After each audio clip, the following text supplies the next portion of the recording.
খ্রিস্টান ধর্মাবলম্বীদের সবচেয়ে বড় উৎসব বড়দিনকে কেন্দ্র করে দক্ষিণ কোরিয়ার শহরগুলো সেজে উঠেছে বর্ণিল আলোয়। দেশটির মোট জনসংখ্যার 1/5 খ্রিস্টান, যার মধ্যে 20% প্রোটেস্ট্যান্ট এবং 11% ক্যাথলিক।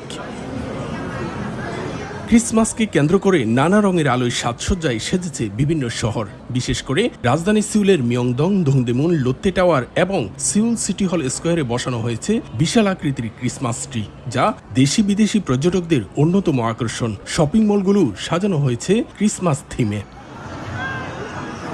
বড় শপিং মল, পার্ক কিংবা ক্রিসমাস ইভেন্ট, যেখানেই সান্তা ক্লজ বসে থাকেন সেখানেই দেখা যায় সান্তার কোলে বসে বা তার পাশে দাঁড়িয়ে শিশুদের ছবি তুলতে।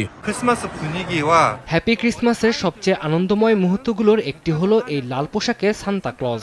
আমার সাথে সবচেয়ে বেশি আনন্দ পায় ছোট শিশুরা। এই শপিং মলের মধ্যে শিশুদের সাথে ছবি তোলা এবং তাদের আনন্দ দেওয়ার জন্যই আমি সান্তা ক্লজ সাজে সেজেছি। ডিসেম্বর মাস জুড়ে মার্কেটগুলোতে উৎসব অফার, উপহার প্যাকেজ এবং শহর জুড়ে উইন্টার ফেস্টিভ্যাল থাকে। এইসব উৎসবমুখর পরিবেশ যা বছরের শেষ সময়টাকে আরো বিশেষ করে তোলে।